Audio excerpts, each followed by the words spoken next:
Muitíssimo bom dia! Começa mais um dia de leitura da palavra, mais um dia de leitura da Bíblia, onde a gente vai buscar o Senhor, vai mergulhar no que a Bíblia tem pra gente. Hoje é um dia interessante, a gente vai ver algumas visões, analogias proféticas de Ezequiel. Então se prepara aí, Deus abençoe o teu dia. Sextou, sexta-feira, para que a gente busque o Senhor, mergulhe na presença dEle. Vamos nessa? Abre a Bíblia em Ezequiel, estamos no meio das visões de Ezequiel. Bastante interessante e desafiador o dia de hoje, na verdade, é bastante complexo, são complexas as visões que ele tem, eu vou explicar a vocês aqui algumas delas. Então vamos para essa leitura do dia de hoje. Já chama alguém aí, me diz onde você está, se você está já no trabalho, indo para o trabalho, ou acabou de acordar, está deitado ainda, tentando acordar, um olho aberto, olho fechado. Me diz onde você está aí, como é que você está. Chuva em São Paulo, alguém me escreveu aqui. Outra escreveu, estou em Santarém, no Pará. Deus abençoe vocês. Resende, Rio de Janeiro, Deus abençoe. Muito bom dia, muitíssimo bom dia para todo mundo aqui, ó. Tô aqui hoje em Maceió, Alagoas. Olha o sol que já é a esse horário da manhã, aqui 6 horas da manhã, Manaus. Vamos nessa? Galera de Maceió aqui, Deus abençoe. Itajaí, Santa Catarina, hoje tem um dia com os pastores aqui, uma noite com os pastores aqui, e amanhã eu ministro aqui na igreja A Mesa de Maceió. Depois, se você é de Maceió, quer ir, me manda um inbox aqui que eu te mando o endereço onde vai ser essa reunião, tá? Vamos nessa? Vamos orar? Vamos pedir que o Espírito Santo venha sobre nós e fale conosco? Vamos orar? Senhor, nós queremos colocar nas tuas mãos aqui, Espírito Santo, eu peço que o Senhor venha e fale conosco de forma sobrenatural, que o nosso entendimento abra para que a gente escute da tua palavra e receba da tua palavra o alimento que é necessário para o dia de hoje, Senhor. Fala conosco, derrama da tua unção, do teu poder, da tua glória sobre nós, meu Deus, em nome do Senhor Jesus Cristo, Pai, em nome de Jesus. Amém e amém. Vamos nessa? Maceió, só acorda o galo. Alguém escreveu, é mais ou menos isso mesmo. Meu Jesus, glória a Deus, gente. Vambora. Aqui tá tudo escuro e frio em Curitiba. Pois é, né? Mesmo país, tantas diferenças. Vamos lá. Pega a palavra de Deus, abre em Ezequiel capítulo 11. É nisso que nós vamos hoje, Ezequiel capítulo 11.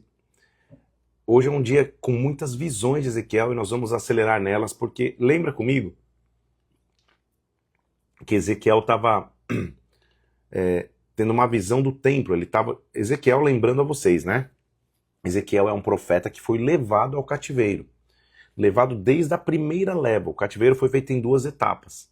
Então a primeira etapa, a Babilônia levou os nobres, os príncipes, os jovens, e nessa leva foi Ezequiel.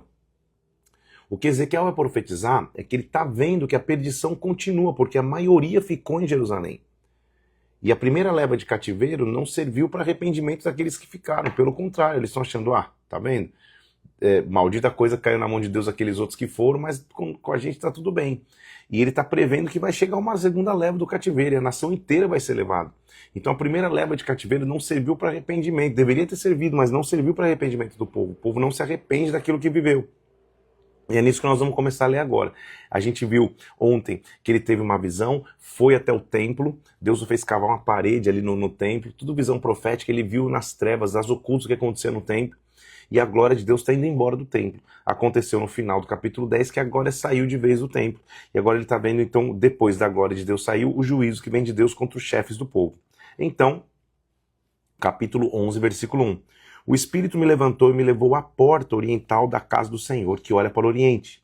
À entrada da porta estavam 25 homens. Esses 25 homens, eles eram conselheiros da cidade. Então, líderes de todo o povo.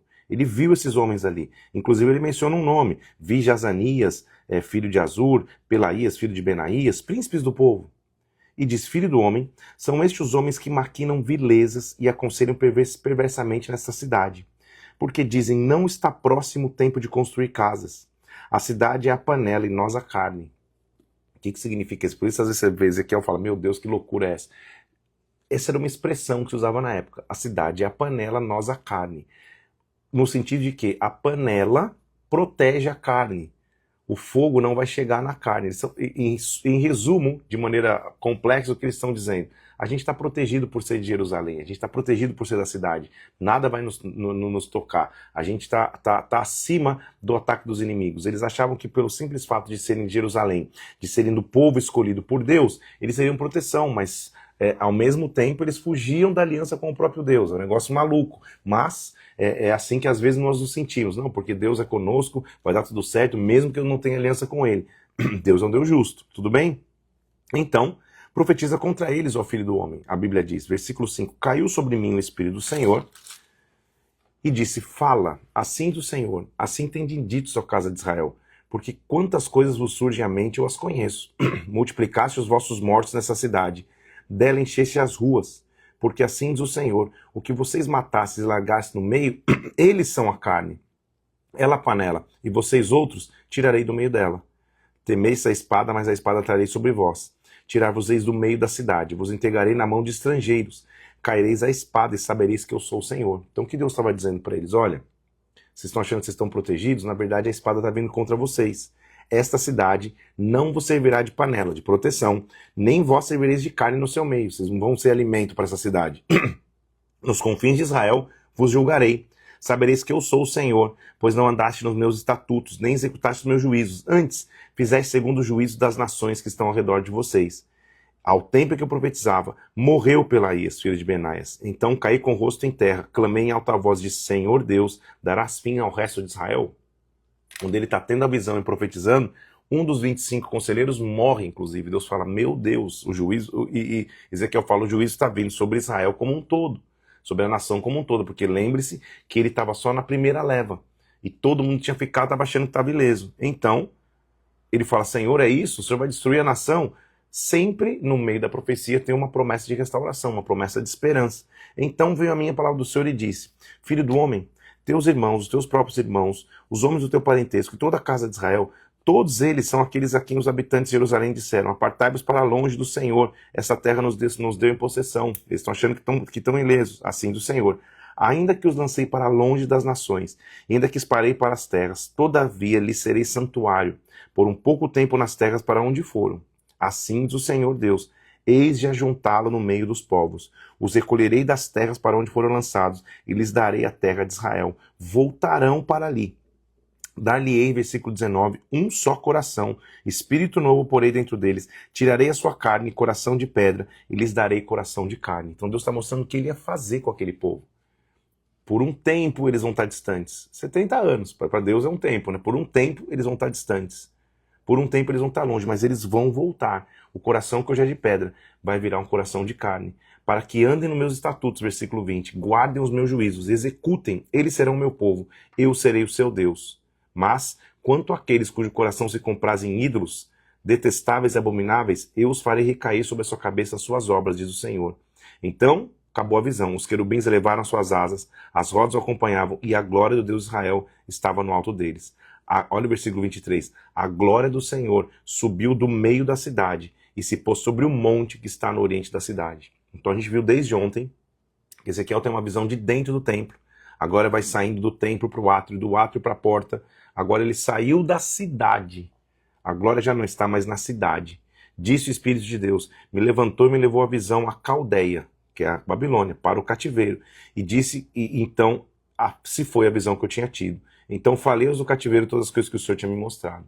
Então ele está no cativeiro, ele tem a visão de Jerusalém que a glória foi embora. A mão de Deus vai vir. Quando ele volta da visão, ele já está no cativeiro, né? Com a primeira leva. Ele compartilha com todo mundo a visão que ele teve. Deus vai julgar Jerusalém. A mão de Deus vai vir contra Judá, porque eles estão distantes de Deus.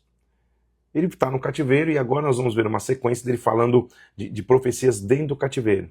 Então vem a minha palavra do Senhor e diz assim, filho do homem, você que habita no meio de casa rebelde, que tem olhos para ver e não vê, tem ouvidos para ouvir e não ouve, porque é casa rebelde, faz o seguinte, faz uma analogia. A gente já viu que como Deus fazia com os profetas, às vezes eles faziam fisicamente, literalmente o que ia acontecer. Lembra que Ezequiel já ficou 390 dias deitado de um lado, depois deitado de outro, a gente já viu as loucuras proféticas. Agora ele vai fazer como se fosse uma encenação. Deus diz a ele, olha, prepara, versículo 2, a bagagem do exílio de dia e sai à vista deles, para o exílio do lugar onde você está, para outro lugar à vista deles. Pode ser que entendam, ainda que eles são casa rebelde. Então Deus está dizendo, olha, se eles não estão entendendo a profecia, desenha, Ezequiel. Monta bagagem de exílio. Bagagem de exílio é o quê? Quando o exílio acontecia, cada um pegava o que dava para carregar e levava. Então faz isso. Finge que você está indo para um outro exílio, você já está no exílio, mas põe uma bagagem como se você estivesse indo para o exílio e sai na frente de todo mundo. Talvez eles entendam o que eu estou querendo dizer. A vista deles traz para a rua, versículo 4, de dia, tua bagagem de exílio. Depois à tarde, sai à vista deles como quem vai para o exílio. Sai andando no meio da cidade que você está na Caldeia e na Babilônia, sai andando como se você fosse para um exílio. Abre um buraco na parede à vista deles e sai por ali. Ou seja, sai, não sai pela porta normal da tua casa. Abre um buraco e sai, como se você estivesse saindo apressado. À vista deles, só os ombros você vai levar. As escuras transportará. Cobre o rosto para que não vejas a terra, porque sinal te pus a casa de Israel. Faz essa encenação mesmo, mostra. Não é uma encenação, na verdade, é uma atitude profética. Mostra o que está acontecendo. Como o Senhor ordenou, assim eu fiz. Como é bom o profeta que simplesmente obedece, mesmo sendo uma situação meio esdrúxula, meio absurda, né? Pega a bagagem, abre um buraco na parede da tua casa e sai. Como o Senhor ordenou, assim eu fiz. De dia levei para fora minha bagagem de exílio, à tarde com as mãos abri um buraco na parede.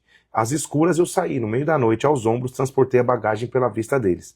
De manhã, veio a minha palavra do Senhor. Agora que o Senhor vai explicar para ele exatamente o que é isso. Então, profeta que é profeta obedece à voz de Deus. Tem que ser Deus, né? Ele tem intimidade com Deus. Então ele vai lá, de manhã pega um pouco da bagagem, à noite ele abre um buraco e sai, e aí Deus vai explicar. Assim do Senhor.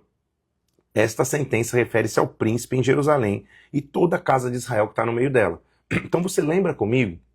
Historicamente, vou te lembrar, para você não se confundir. Vou te explicar para que você lembre e fique mais fresco na tua mente. O cativeiro aconteceu de Judá em duas etapas, então, como eu já te disse. Primeiro, ele levou para a Babilônia os nobres, os príncipes e o rei Joaquim. Então, primeiro foi isso. Quem ficou lá é o rei Zedequias. Ele ficou cuidando ali e ficou à frente de Jerusalém. Então, é isso que ele vai mostrar. Esta sentença se refere ao príncipe em Jerusalém. O príncipe em Jerusalém é esse rei. Porque o rei está na Babilônia, tudo bem? E a cidade que está no meio dela. Ótimo. Diz, eu sou o vosso sinal. Como eu fiz, assim vai se fazer com eles. Irão para o exílio e para o cativeiro. Ou seja, o povo que está lá vai vir para o cativeiro também. O príncipe que está no meio deles levará aos ombros uma bagagem às escuras, vai ter que sair correndo, vai ter que cobrir o rosto para que não vejam a terra. Também estenderei minha rede sobre ele, será apanhado nas minhas malhas. Levá-lo-ei a Babilônia, terra dos caldeus, mas não haverá, ainda que venha a morrer ali. O destino de Zedequias está traçado.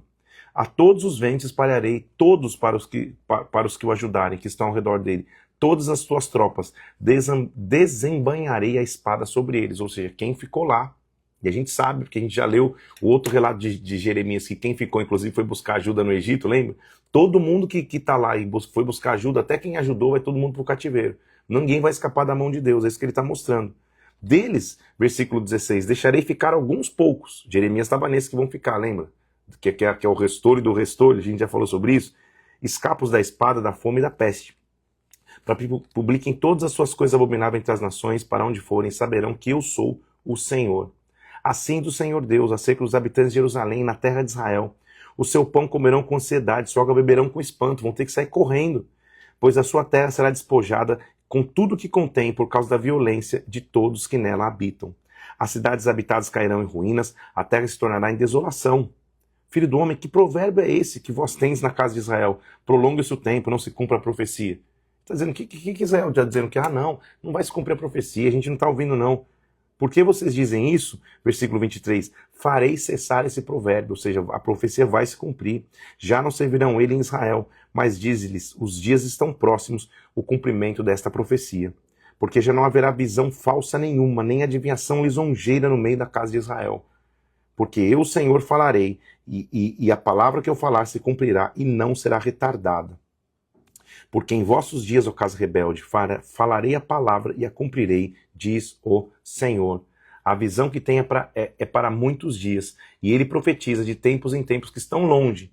Estão achando que é longe, mas assim diz o Senhor, não será retardada nenhuma das minhas palavras. A palavra que eu farei se cumprirá, diz o Senhor.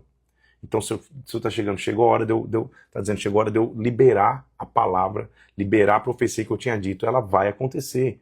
Judá, Israel, está chamando até de Israel, vai para o cativeiro. Ele está profetizando, inclusive, confrontando os falsos profetas, que você lembra desde a época de Jeremias, e Isaías também estava falando, que tinha profetas profetizando justamente o contrário, falsos profetas. dizendo para o Senhor, para o povo que era paz, sendo que não tinha paz nenhuma. Diz assim, veio a minha palavra do Senhor e disse, filho do homem, versículo 2, do capítulo 13, profetiza contra os profetas de Israel, que profetizando exprimem como dizes, o que lhes vem do coração, ouvir a palavra do Senhor. Então aqui está a chave, olha o que ele está dizendo, esses profetas são falsos porque profetizam do que vem do coração. Profecia não vem da alma, do coração, vem do espírito. Então os profetas estão profetizando o que eles estão sentindo. Por isso que a Bíblia diz que a gente tem que julgar as profecias. Eles não estão profetizando o que eles estão vendo no espírito. Assim do Senhor Deus, ai dos profetas loucos, versículo 3, que seguem o seu próprio espírito sem nada ter visto, seguem a sua própria alma. Os teus profetas, ó Israel, são como raposas entre as ruínas. Não subiste as brechas, nem fizestes muros para a casa de Israel, para que ela permaneça firme na peleja do dia do Senhor. Tiveram visões falsas, adivinhação mentirosa. Dizem, o Senhor disse quando o Senhor não falou nada. Esperam o cumprimento da palavra. Não tivesse visões falsas, não falasse adivinhações mentirosas, o Senhor diz, sendo que eu não falei, por que vocês estão falando em meu nome, sendo que eu não sou eu que estou falando isso? Portanto, assim diz o Senhor. Como falais falsidade e tem divisões mentirosas, por isso eu sou contra vós, diz o Senhor. Minha mão será contra os profetas, que têm visões falsas e adivinham mentiras. Não estarão no conselho do meu povo, não serão inscritos no registro da casa de Israel, nem entrarão na terra de Israel. Sabereis que eu sou o Senhor Deus. Terrível coisa é dizer assim do Senhor, quando Deus não está falando nada. Então, quer falar em nome de Deus, quer falar em nome de profecia, tenha certeza que é Deus que está falando, tenha certeza que foi Deus que direcionou, porque terrível coisa é falar em nome de Deus, quando na verdade Deus não falou coisa nenhuma. Olha o que vai acontecer. Portanto, assim diz o Senhor, tempestuoso vento farei romper no meu furor, versículo 13, e a chuva inundar haverá na minha ira, e pedras de saraivada na minha indignação para a consumir. Derribarei a parede que caíste, seu fundamento se descobrirá. Cumprirei o meu furor contra a parede. A parede já não existe, a estrutura de vocês. Os profetas de Israel profetizaram a respeito de Jerusalém e para ela tem visões de paz quando não há paz do Senhor. Deus vai vir julgar os falsos profetas e também as falsas profetisas. Filho do homem, põe-te contra as filhas do teu povo, que profetizam do coração. Profetiza contra elas, mais gente profetizando na alma. Profetizas que profetizam no coração. Assim do Senhor, ai das que cosem invóculos feiticeiros, das que fazem adivinhação, que fazem articulações das mãos, véus para as cabeças, de todo tamanho para caçarem almas. Querem matar as almas do meu povo e preservar para vocês mesmas? Vocês são feiticeiras. Que fazem suas adivinhações com as mãos, que vestem o véu, tem todo o exterior como se fosse uma profetisa, mas é uma feiticeira. Vós me profanastes entre o meu povo, por punhados de cevada e por pão se venderam para matar as almas que não haviam de morrer. Assim diz o Senhor, versículo 20, eis que aí vou eu contra os feiticeiros, com que vós caçais as almas, como aves, as arrancarei das vossas mãos. Rasgarei os vossos véus, livrarei o meu povo das vossas mãos e saberei que eu sou o Senhor. Visto que com falsidade entristeceste o coração do justo, não havendo eu entristecido, já não terei visões falsas, nem jamais farei desviações. Livrarei o meu povo das vossas mãos e saberei que eu sou o Senhor. Deus está vindo para julgar. E ele começa vindo naqueles que eram o foco, a raiz de que o povo não se arrependesse. Profetas que profetizavam coisas falsas, fazendo o povo não acreditar na verdadeira profecia de homens como Jeremias e Ezequiel, que estavam alertando que o cativeiro era iminente. No caso de Ezequiel, que o cativeiro de Judá ia acontecer por completo, não era só aquela primeira fase, não. Mexeu com os profetas, agora deixa eu castigar os idólatras, os que estavam escutando a palavra dos profetas. Então vieram ter comigo alguns dos anciãos de Israel, se assentaram diante de mim, lá no cativeiro, e veio a minha palavra do Senhor dizendo, filho do homem, estes homens levantaram seus ídolos dentro do seu coração, tropeço para a iniquidade que sempre tem eles diante de si. Acaso permitirei que me interroguem? Portanto, fala com eles, assim diz o Senhor, qualquer homem da casa de Israel, que levantar ídolos dentro do seu coração, esse tem tal tropeço para a sua iniquidade. E vier ao profeta, eu, o Senhor, vindo a ele, lhes responderei segundo a multidão dos seus ídolos. Eu vou falar a verdade para vocês. Então Deus conhece os ídolos do coração, para que eu possa apanhar a casa de Israel no seu próprio coração, porque todos se apartaram de mim para seguir os seus ídolos. Então a idolatria está no coração, não está só na atitude. Idolatria é tudo que tira o lugar de Deus.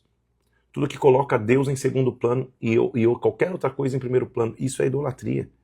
Então assim diz o Senhor à casa de Israel: convertei-vos, versículo 6, apartai-vos dos vossos ídolos, dai as costas às vossas abominações.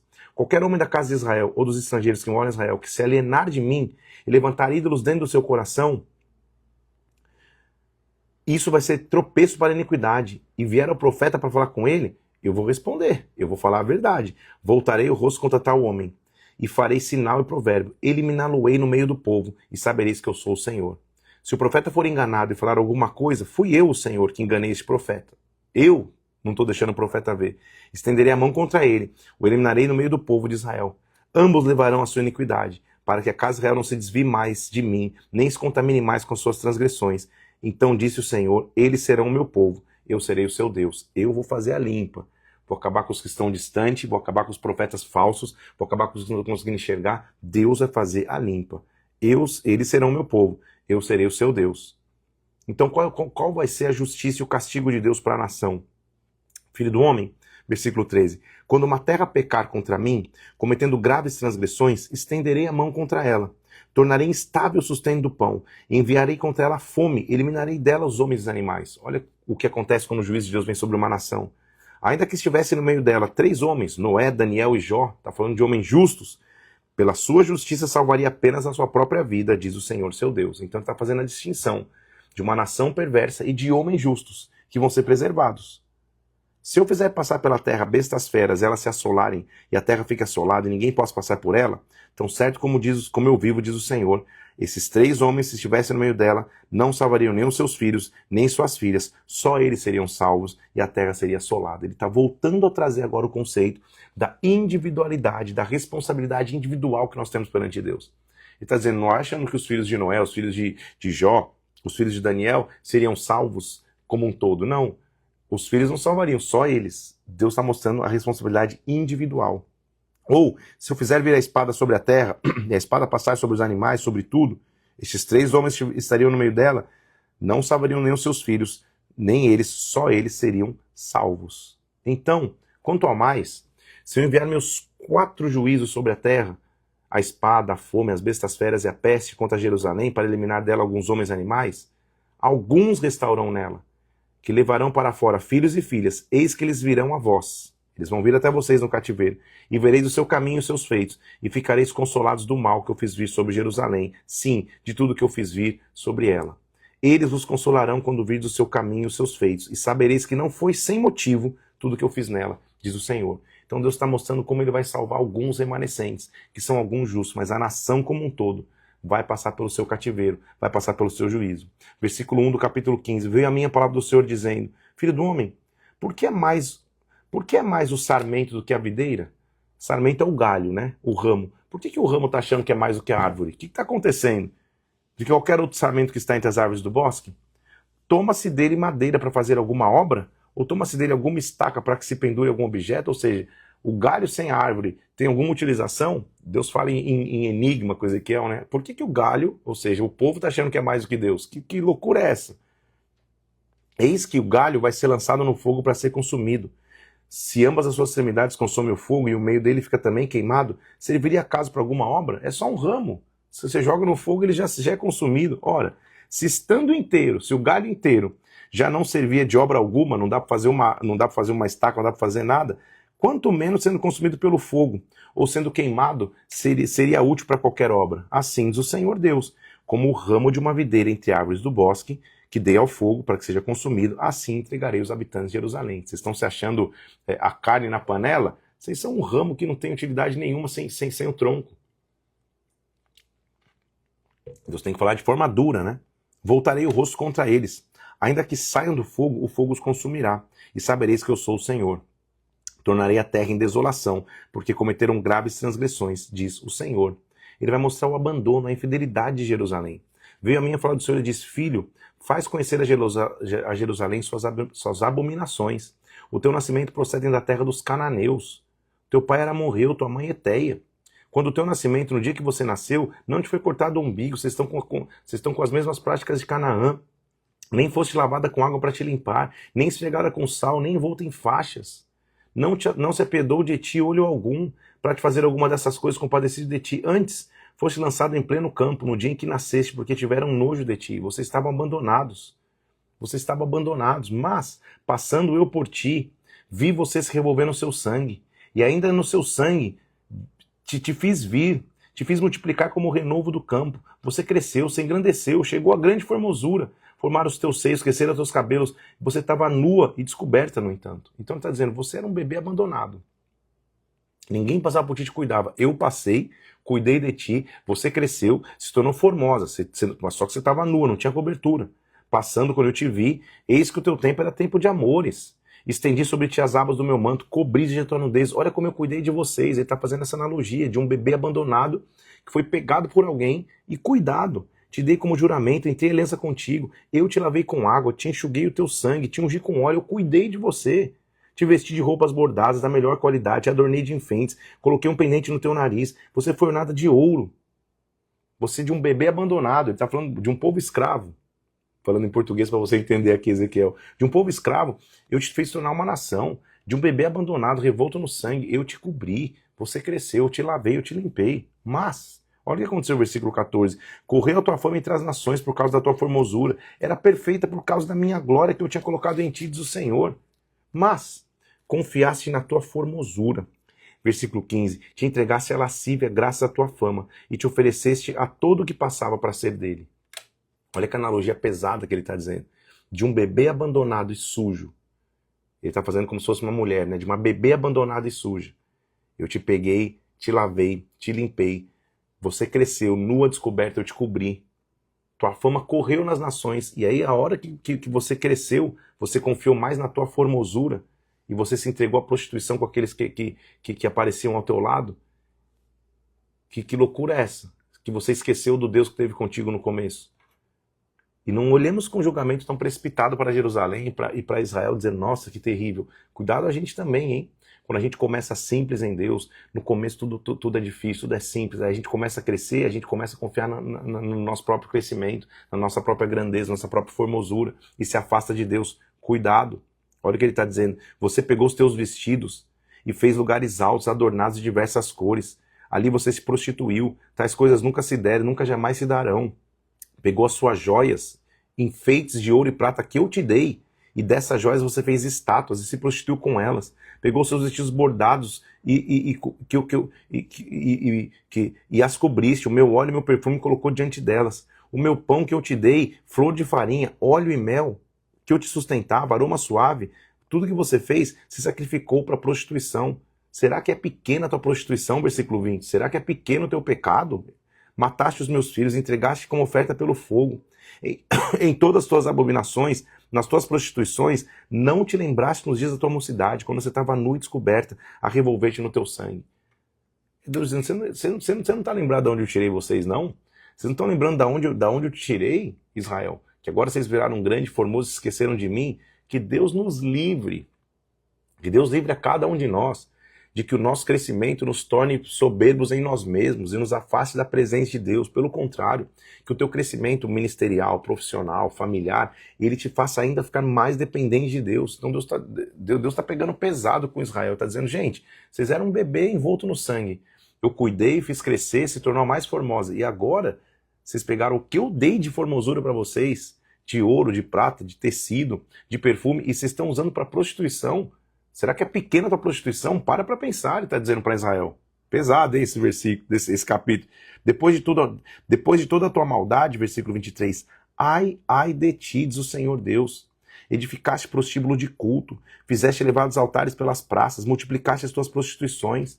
Versículo 26, te prostituíste com os filhos do Egito, teus vizinhos de grandes membros, e multiplicaste a tua prostituição. Por isso estendi a mão contra ti, diminui a tua porção. Te prostituísse com os filhos da Síria, porque você ficou insaciável, se prostituindo, ainda assim não se fartou. Antes que multiplicasse tuas prostituições na terra de Canaã, até a Caldeia, ainda com isso não te fartaste. Quão fraco é o teu coração, do Senhor teu Deus, fazendo tu essas coisas só próprias de meretriz descarada. Aí ele destapeou, já deu na cara. Meu Deus do céu, você virou uma meretriz descarada, que é isso? O que está acontecendo? Foste como uma mulher adúltera, que em lugar do seu marido recebe estranhos, versículo 32. Contigo, olha, diz, a todas as meretrizes se paga uma prostituta, mas você dá presente aos seus amantes. Você está se prostituindo de graça ainda. É isso que ele está dizendo. Contigo nas tuas prostituições sucede contrário do que se dá com outras mulheres, pois não te procuram para a prostituição, porque dando tua paga, a ti não sendo dada, fazes o contrário. É você tá pagando para se prostituir. Ele diz, uma prostituta normal, uma meretriz normal, ela pelo menos recebe a paga do trabalho dela. Vocês estão pagando para se prostituir. Portanto, ó meretriz, ouve a palavra do Senhor. Olha como Deus está sendo pesado através de Ezequiel e como Ezequiel tem coragem de falar a verdade. Ouve, assim do Senhor, por ter se exagerado na tua lascívia e ter se descoberto a tua nudez nas tuas prostituições com os teus amantes, por causa das abominações de todos os teus ídolos, eis que ajuntarei todos os teus amantes com os quais você se deitou, como também todos que você amou. Todos vou ajuntar contra ti. Descobrirei as tuas vergonhas diante deles para que os vejam. Julgar-te como são julgadas as adúlteras e as sanguinárias, e te farei vítima com furor e ciúme. Farão vir contra ti uma multidão, versículo 40. Queimarão as tuas casas. À vista das suas muitas mulheres farei cessar o teu meretrício. E aí você já não vai ter paga mesmo. Vai acabar essa prostituição da pior forma possível. Visto, versículo 43, que não lembraste dos dias da tua mocidade, me provocaste a ira com tudo isso. Eis que também farei recair sobre a tua cabeça o castigo do teu procedimento. Eis que todo mundo usa de provérbios. E usará contra ti, dizendo, tal mãe, tal filha. Vai passar de geração em geração essa prostituição. É isso? Tão certo como vive o Senhor. Versículo 48. Não fez Sodoma, tua irmã, ela e as suas filhas, como você fez e as suas filhas. Deus chega no ápice. Nem em Sodoma, que era o símbolo da prostituição master, da destruição master, nem em Sodoma se fez tamanha barbaridade, como vocês estão fazendo. Também Samaria, que já estava no cativeiro, né? Que é o reino do norte, versículo 51, não cometeu metade dos teus pecados, pois tu multiplicaste as abominações mais do que elas, e assim justificaste as tuas irmãs com todas as abominações que você fez. Vocês estão realmente distante de Deus. Assim do Senhor, eu farei a ti, como fizeste, pois desprezaste o juramento, invalidando a aliança. Mas olha como Deus é amoroso, meu Deus do céu, quando a gente lê isso, não leia só vendo a mão pesada de Deus. Leia vendo a capacidade que Deus tem de redimir, de reconstruir. Versículo 60. Mas eu me lembrarei da aliança que eu fiz contigo lá na tua mocidade. E estabelecerei contigo uma aliança eterna. Meu Deus, dá vontade de chorar de emoção, de ver como Deus ama. Olha o que Deus está dizendo. Cara, vocês eram um bebezinho cheio de sangue. Eu peguei, lavei, cuidei. Perfumei, vesti. Vocês pegaram esse perfume, esse ouro, essa prata, esse vestido, cresceram, ficaram formosas, confiaram na formosura e passaram a se prostituir, sendo pior do que uma meretriz, que nem por salário era prostituta. Pelo contrário, você pagava para se prostituir. Mas eu vou lembrar da aliança que eu tenho com vocês, e vou lembrar lá do começo, e vou estabelecer com vocês uma aliança eterna. Então, você vai se lembrar dos teus caminhos. Te envergonharás quando receberdes as tuas irmãs, tanto as mais velhas como as mais novas. As darei por filhas, mas não pela tua aliança, pela minha. Vai ter um futuro de esperança. Estabelecerei a minha aliança contigo, e saberás que eu sou o Senhor, para que te lembres e te envergonhes, e nunca mais fale a tua boca soberbamente, por causa da tua vergonha, quando eu te houver perdoado de tudo que você fez, diz o Senhor. Nós temos um Deus de perdão. Nós temos e servimos um Deus de reconstrução. Esse é o Deus maravilhoso que nós servimos, gente. Vai começar agora uma sequência de visões e de analogias que nós vamos ler. Vamos com calma, nós vamos até o 24 hoje. Temos mais 35 minutos aqui, dá tempo. Então vamos nessa. Primeiro, ele vai ter uma visão de duas águias e uma videira. No começo ele tem, veio a minha palavra do Senhor e disse assim, olha, propõe um enigma. Usa de uma parábola para com a casa de Israel. Então, se já seria um enigma para Israel, para a gente que está lendo, também é enigma. Vai ter explicação no capítulo, mas eu vou lendo e vou te explicando aqui. Ele lança um enigma, ele diz assim, olha, eu estou vendo uma grande, versículo 3 do capítulo 17, uma grande águia de duas asas, de comprida plumagem, farta de penas e várias cores. Veio ao Líbano essa águia e levou a ponta de um cedro. Então, eu estou vendo uma águia grande, que veio ao Líbano e levou a ponta de um cedro, a ponta de uma árvore. Então quem seria essa águia grande? A Babilônia, o próprio Nabucodonosor. Quem que é essa ponta do cedro que ele está levando? Joaquim, o rei que ele vai levar para a Babilônia.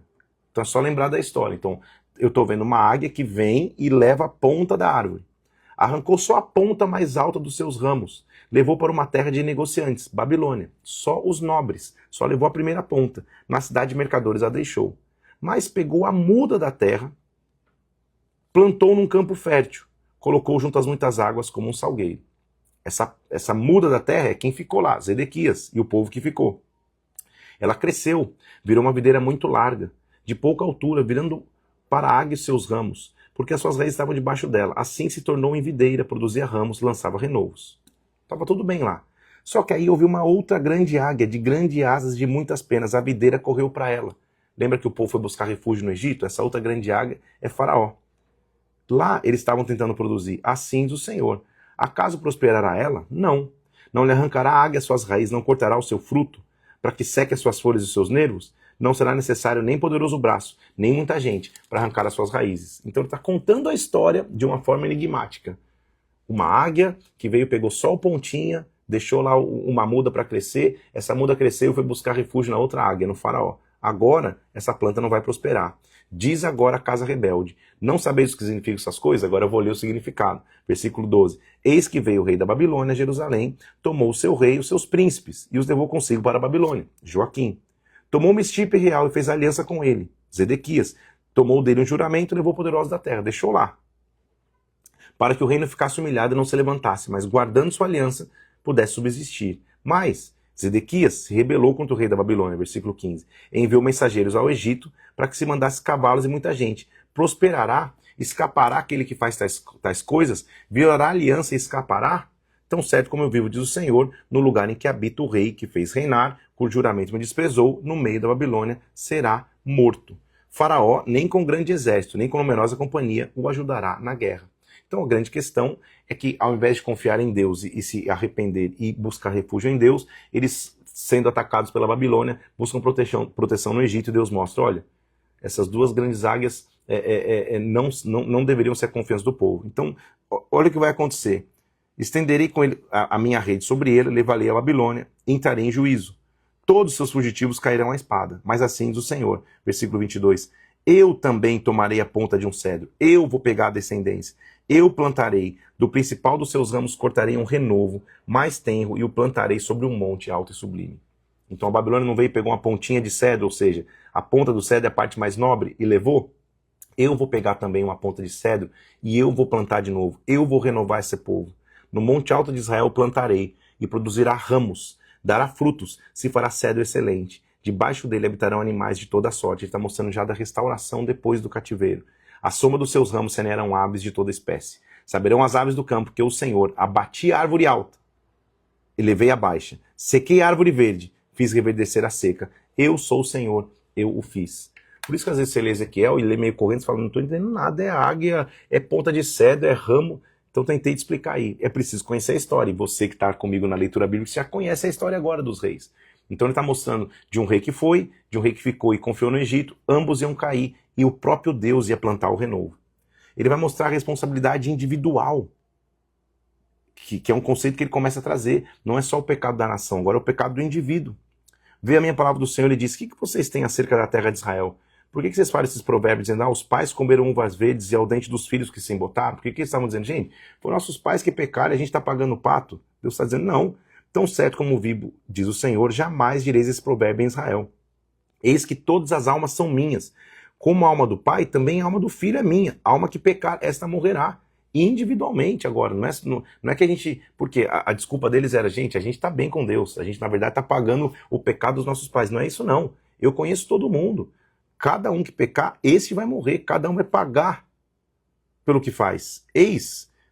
ele vai dizendo, sendo pois o homem justo e fazendo juízo de justiça, não comendo carne sacrificada nos altos, nem levantando os olhos aos ídolos da casa de Israel, nem se contaminando, não oprimindo, se ele viver assim, o tal justo, versículo 9, certamente viverá, diz o Senhor Deus. Ou seja, se você viver em correção, você vai viver.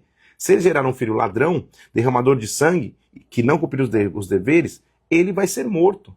Se ele gerar um filho que veja os pecados que seu pai fez e não cometer, ele vai ser justo no que ele está dizendo. Agora a responsabilidade é individual. Se um justo tiver um filho que fizer pecados, o justo vive, mas o filho morre. Se esse cara que é mau gerar um filho que é justo, o que é mal morre e o justo sobrevive. O que ele está dizendo? Agora, a alma que pecar, versículo 20, esta morrerá. O filho não levará a iniquidade do pai, nem o pai a iniquidade do filho. A justiça do justo ficará sobre ele, e a perversidade do perverso cairá sobre ele. Deus está vindo para julgar individualmente. Então, por isso que ele diz, versículo 31, lançai de vós todas as transgressões com que você transgrediu. Crie em vós um coração novo, um espírito novo, pois por que morrereis, ó casa de Israel? Convertei-vos e vivei. Um novo coração.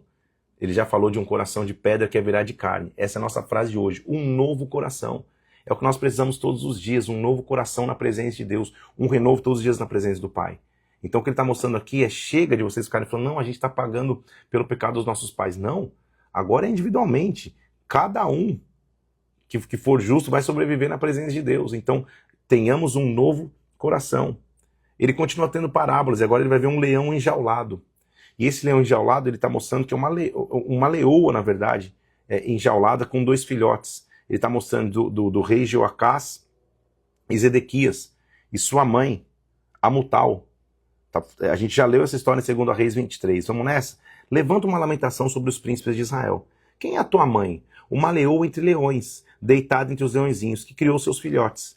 Criou um dos seus filhotinhos, que veio a ser leãozinho, aprendeu a apanhar a presa e devorou homens. Jeoacás, o rei. Vendo a leoa frustrada e perdida a sua esperança, tomou outro dos seus filhotes e a fez leãozinho, Zedequias, que passou a reinar. Ele, andando entre os leões, veio a ser um leãozinho, aprendeu a apanhar a presa. Aprendeu a fazer viúvas, a tornar desertas as cidades. Então, se ajuntaram contra ela agentes das províncias em roda, estenderam sobre ele a rede, foi apanhado na cova que fizeram. Com um gancho meteram na jaula e levaram ao rei da Babilônia. Ele está contando de novo uma outra analogia do que ia acontecer com Zedequias. A videira vai ser arruinada. Ele vai falar agora de uma videira. Tua mãe, da sua natureza, era como uma videira plantada junto às águas, Judá. A borda ela frutificou em seus ramos, tinha galhos fortes. Mas se elevou na sua estatura. Foi arrancada com furor e lançada por terra, se secou o fruto. Agora está plantada no deserto, numa terra seca e sedenta.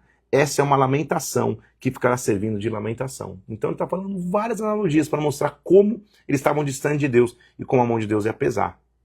Capítulo 20, as abominações da casa de Israel depois do êxodo. Ele vai contar a história então. Assim diz o Senhor, acaso vocês viessem me consultar? Tão certo como vivo, diz o Senhor, vocês não vão me consultar.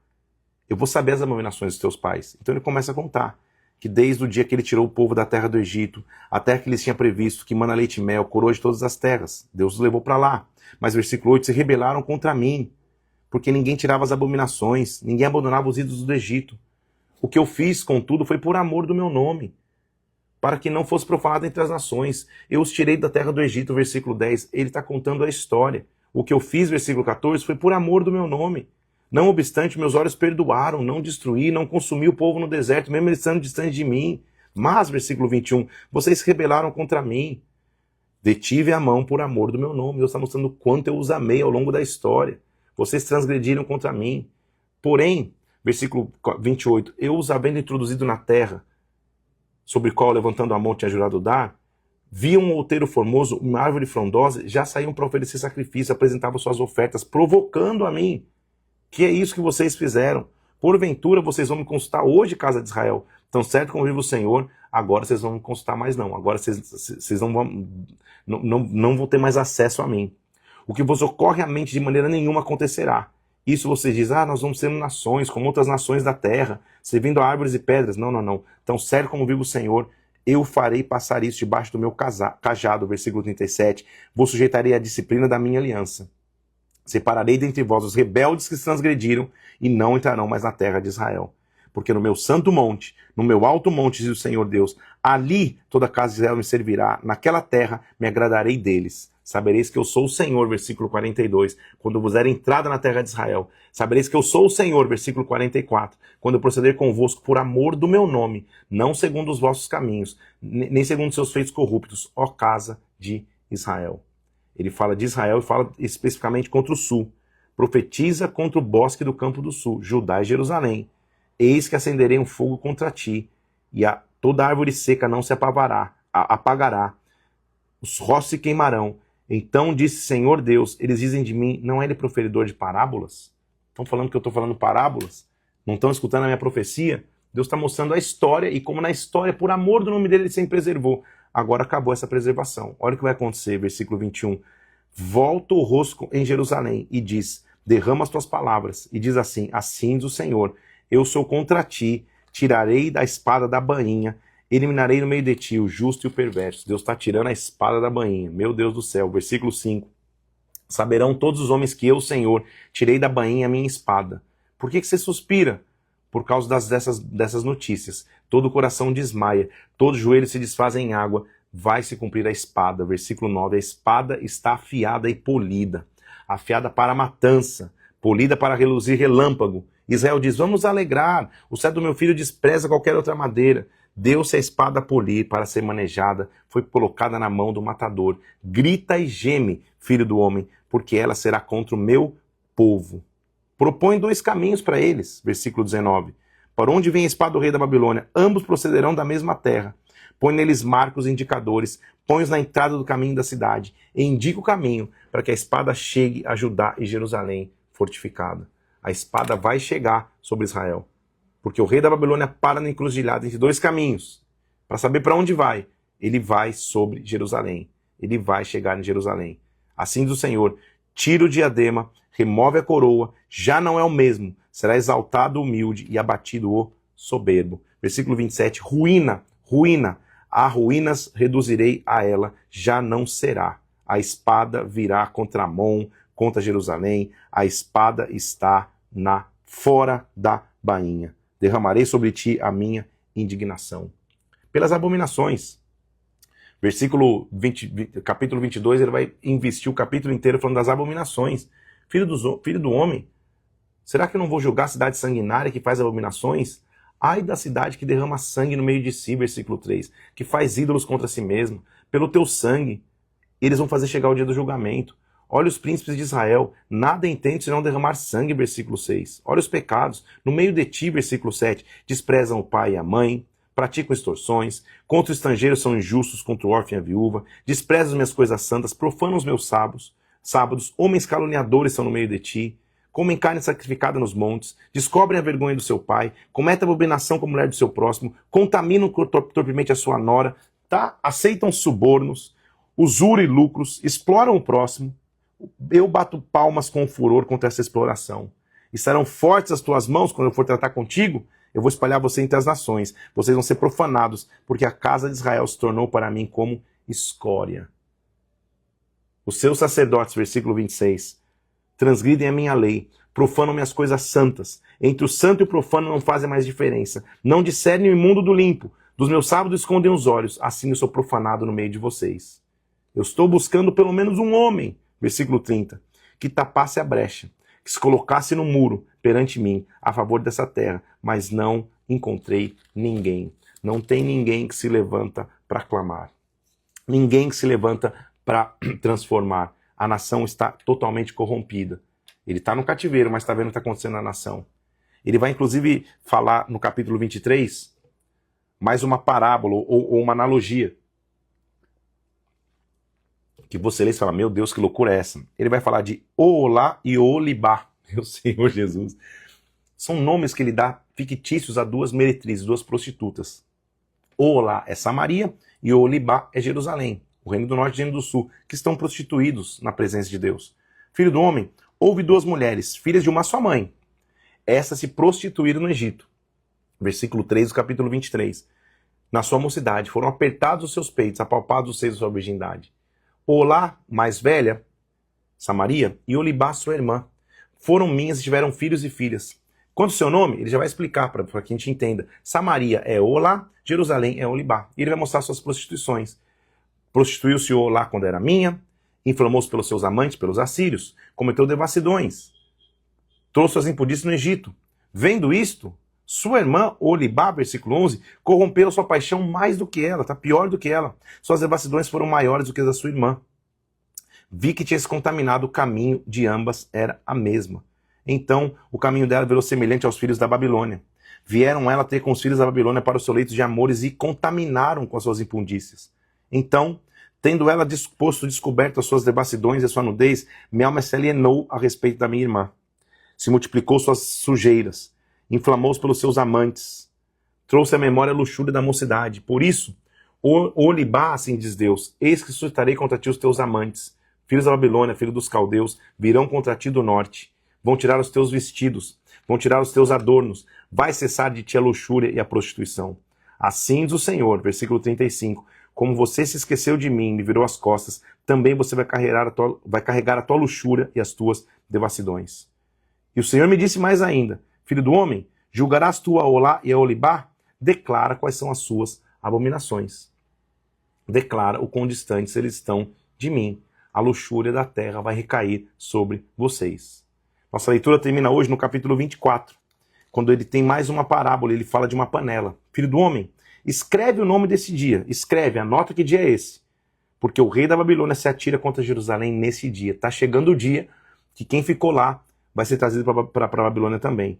Propõe uma parábola e diz assim, assim diz o Senhor, põe no fogo uma panela, deita água dentro dela, ajunta pedaços de carne, bons pedaços, coxas, espadas, enche de ossos escolhidos, põe tudo numa panela, faz um assado de carne aí, pega o melhor do rebanho, empilha a lenha, faz ferver bem, cozam-se os ossos, faz uma carne apetitosa, boa, e diz assim, ai da cidade sanguinária, da panela cheia de ferrugem, a ferrugem não foi tirada dela, tira de dentro a carne, pedaço por pedaço, sem escolha. O que ele está dizendo? Se você coloca uma panela, mas ela está enferrujada, por melhor que seja a carne, a ferrugem já contaminou a carne. Porque a culpa do sangue está no meio dela. Olha a analogia que ele faz. Portanto, assim diz o Senhor, versículo 9, ai da cidade sanguinária, amontoe a lenha, engrossa o caldo, ardam os ossos, põe sobre a panela vazia sobre as brasas, e diz trabalho inútil, não sai dela sua muita ferrugem nem pelo fogo, na sua imundícia está a sua luxúria. A cidade está contaminada. O capítulo termina de uma maneira interessante, porque Ezequiel, a Bíblia vai relatar que ele vai ficar viúvo, ele vai perder a sua esposa. Mas Deus diz a ele, nem lamenta o lamento natural de um esposo. Mantenha-se firme, porque chegou uma hora... vamos ler aqui, versículo 16. Eis que as súbitas tirarei a delícia dos teus olhos, a tua esposa. Mas não lamentarás, nem chorarás, nem correrão lágrimas. Você vai renunciar a isso. Geme em silêncio. Não faça lamentação pelos mortos. Prende o teu turbante. Mete as suas sandálias nos pés. Não cubra os bigodes. Não coma pão que te mandam. Não viva viuvez. Não viva luta. Era normal. Quando um homem perdia uma esposa, ele arrancar os cabelos, se cobrir de cinza, ser sustentado pelos outros. Ele falou, quando você fizer isso, fica firme aí. Fala ao povo pela manhã e à tarde morreu minha mulher. Na manhã seguinte, faz segundo eu te mandei. Isso aconteceu. Então me disse o povo, ei, você não vai falar o que significado é esse, que você não está entrando em luto? Então veio a minha palavra do Senhor e disse, assim diz a casa de Israel, assim diz o Senhor Deus, eis que eu profanarei o meu santuário, objeto do seu mais alto orgulho, delícia dos vossos olhos, anelo das vossas almas, vossos filhos e filhas que deixaste cairão à espada. Farei como eu fiz, não cobrirei os bigodes, não comerei os pão que vos mandam, não lamentareis, nem chorareis, mas definhar-vos-eis nas vossas iniquidades, gemereis uns pelos outros. Vocês não vão ter tempo nem de chorar, vocês não vão ter tempo nem de estar em luto. Assim você virá Ezequiel como sinal, segundo tudo que ele fez, assim vocês vão fazer. Filho do homem, não sucederá que quando eu tirar o objeto do seu orgulho, a sua alegria, nesse dia virá ter contigo algum que escapar para te dar notícia pessoalmente? Nesse dia abrirás a tua boca para falar aquele que escapar, falarás e já não ficarás mudo. Assim do Senhor servirás de sinal e saberão que eu sou o Senhor. O que você passar na tua vida pessoal, Ezequiel, você não vai ter tempo de ter o luto da tua esposa, assim vai acontecer com eles. Eles vão ter tempo de luto. Eles vão vir para se ter contigo. Quando vierem ter contigo, fale a verdade. Um novo coração. Eu sei que a leitura de hoje é bem mais robusta. Eu sei que é cheio de analogias, cheio de simbologias. Espero nessa hora que a gente teve aqui ter tido a chance de te explicar um pouquinho mais, para que você mergulhe nas visões de Ezequiel com um pouco mais de entendimento. Mas a suma, o resumo completo é: distante de Deus, distante da aliança com o Senhor, se prostituindo de um Deus que cuidou de ti, você só vai viver julgamento. Senhor, eu quero um novo coração. Um novo coração para todo dia caminhar contigo. Alguém colocou feijoada 2.0. Exatamente. Hoje o café foi feijoada. Vamos nessa, gente? Amanhã nós vamos continuar nossa leitura. Vamos ver agora ele profetizando contra as nações. contra os reis vizinhos, como nós já vimos.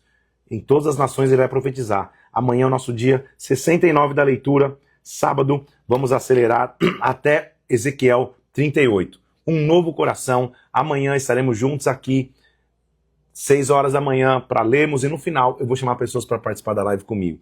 Bastante complexo, talvez tenha que voltar, reler um pouquinho as visões que Ezequiel teve, mas assuma, o resumo é esse. Se afastar de Deus, se prostituir da presença de Deus, vai trazer julgamento, mas Deus sempre vai deixar uma reconstrução. Deus abençoe o teu dia. Pastor, onde vai pregar em Maceió? Me manda um inbox aqui que eu te digo. Se chama A Mesa a igreja, tá? A Mesa. Então, dia 68 termina aqui. Amanhã, 6 horas da manhã, estaremos juntos. Um novo coração. Vou subir agora.